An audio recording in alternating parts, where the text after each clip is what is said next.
Assalamualaikum warahmatullahi wabarakatuh. Halo everyone, balik lagi sama aku Dea Fortuna. Masuk ke pembahasan part 2 tentang sistem saraf. Seperti yang ada pada gambar, kita akan bisa lihat struktur sel saraf terdapat beberapa bagian utama, yaitu ada badan sel yang bisa disebut dengan soma, yang berfungsi untuk mengendalikan metabolisme dari seluruh neuron untuk memproduksi energi dari biosintesis molekul organik, contohnya enzim. Lalu ada dendrit yang berfungsi untuk mengantar impuls ke sel tubuh, dan juga ada akson yang terhubung langsung dengan sel neuron lain pada terminal presinaps. Nah, selanjutnya kita akan bahas tentang struktur akson yang memiliki dua tipe. Jadi ada akson yang memiliki selubung mielin dan ada akson yang tidak memiliki selubung mielin. Akson yang memiliki selubung mielin merupakan bundelan akson yang diselubungi oleh neurolema yang tebal. Nah, ini yang disebut dengan selubung mielin, diselingi oleh celah-celah yang disebut nodus Ranvier. Satu unit antara nodus Ranvier disebut sel Schwann. Selubung mielin memiliki lapisan tebal fosfolipid sehingga bersifat insulatif. Nah, untuk akson yang tidak memiliki selubung mielin merupakan bundelan akson yang diselubungi oleh neurolema yang sangat tipis. Tipe ini juga tidak memiliki unit internoda atau biasa disebut sel Schwann. Nah, di sini kita akan membahas tentang potensial aksi. Apa sih potensial aksi itu? Potensial aksi merupakan suatu perubahan yang cepat pada membran sel saraf diakibatkan terbukanya saluran ion natrium dan terjadi influx natrium menuruni gradien konsentrasinya. Potensial aksi sesungguhnya terjadi di seluruh membran sel. Hal ini didasarkan oleh adanya perbedaan konsentrasi ion natrium dan kalium antara intraseluler dan ekstraseluler. Nah, bisa dilihat pada diagram, pembangkitan impuls berlangsung dalam 5 tahapan. Yang pertama, potensial istirahat, di mana saluran Na+ dan K+ tertutup. Di dalam sel terjadi penumpukan K+, sehingga potensial bernilai negatif, berada di minus 70 meter volt.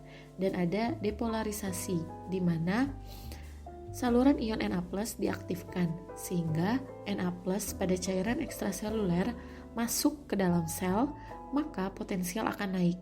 Namun, apabila potensial naik melebihi potensial ambang, maka terjadi potensial aksi. Nah, potensial aksi akan merambat ke dua arah. Ada juga yang namanya repolarisasi, di mana saluran ion natrium mengalami inaktivasi, sehingga tidak ada lagi Na+ yang masuk ke dalam sel. Saluran ion K+ terbuka, menyebabkan adanya aliran K+ masuk ke dalam sel, sehingga potensial sel turun. Nah, ada hiperpolarisasi. Hiperpolarisasi dengan adanya K+ yang masuk ke dalam sel, maka potensial sel turun menjadi lebih rendah dari potensial istirahat. Dan selanjutnya ada fase pemulihan. Pompa NAK aktif bekerja untuk menukar 3 Na+ untuk masuk ke dalam sel dan 2 K+ untuk keluar dari sel. Jadi ada pertukaran dari 3 Na+ dengan 2 K+. Selanjutnya kita akan masuk ke proses perambatan impuls yang terdapat dua tipe, yaitu perambatan aktif dan perambatan pasif. Apa sih perambatan aktif? Perambatan impuls listrik melalui pembangkitan potensial aksi yang akan menyebabkan kuat impuls tidak berubah sepanjang akson, sehingga jangkauan impulsnya jauh. Nah, kalau perambatan pasif itu perambatan impuls listrik secara langsung melalui sitoplasma sel dan akan menyebabkan kuat impuls semakin melemah sepanjang akson. Impuls listrik dapat bocor ke segala arah kecuali pada akson diinsulasi oleh mielin.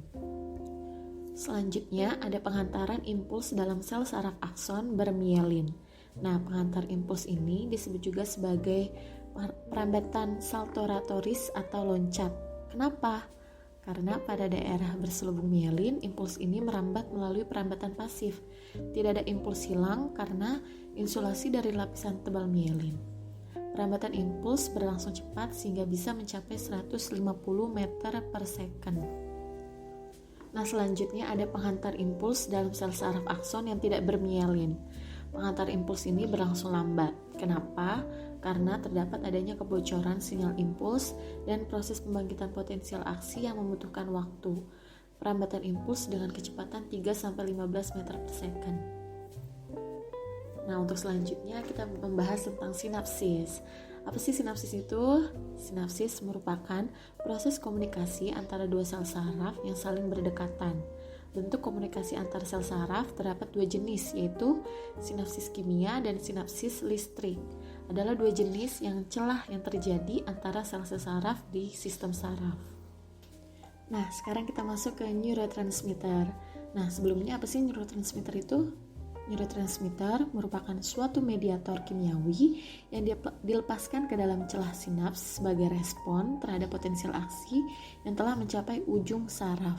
Neurotransmitter dapat bersifat eksitatorik ataupun inhibitorik, bergantung pada respon proteinnya. Hal ini menunjukkan bahwa pada neuron postsinaps memang terdapat dua jenis reseptor yang berbeda fungsinya. Di samping itu, jenis neurotransmitter yang sama bahkan dapat bersifat eksitatorik di suatu tempat, akan tetapi bersifat inhibitorik di tempat lain. Nah, bisa beda-beda kan ya guys ya di sini. Hal ini bergantung pada aktivitas G-protein couple receptor, di mana reseptor ini dikaitkan dengan keberadaan suatu G-protein yang akan menentukan polaritas respon dari suatu impuls. Beberapa neurotransmitter juga dapat berfungsi sebagai neuromodulator serta sebagai agonis, di mana neurotransmitter ini akan mempengaruhi sensitivitas suatu reseptor terhadap neurotransmitter lainnya. Sebagai contohnya nih ada glisin yang merupakan suatu agonis pada reseptor N-metil D aspartate yang biasa disingkat dengan NMDA. Nah, selanjutnya nih kita bisa lihat di table role in the body of neurotransmitter. Ada asetilkolin, dopamin, histamin, dan ada norepinefrin. Nah, kalau misalnya neurotransmitter ini role-nya di body itu sebagai peredaran yang secara halus dan memiliki peran penting dalam mekanisme tidur bangun yang dimodifikasi dalam penggunaan anestesia general. Nah, ada GABA yang merupakan neurotransmitter inhibitorik utama pada sistem saraf pusat. Diingat ya guys. Nah, ada juga glutamat yang merupakan neurotransmitter eksitatorik utama pada sistem saraf pusat. Selanjutnya ada glisin yang merupakan neurotransmitter yang digunakan terutama oleh neuron di sumsum tulang belakang. Hal ini mungkin selalu bertindak sebagai neurotransmitter penghambat. Selanjutnya ada serotonin sebagai sebuah neurotransmitter yang terlibat dalam banyak fungsi, termasuk suasana hati, nafsu makan, dan persepsi sensorik. Di sumsum tulang belakang, serotonin menghambat jalur nyeri.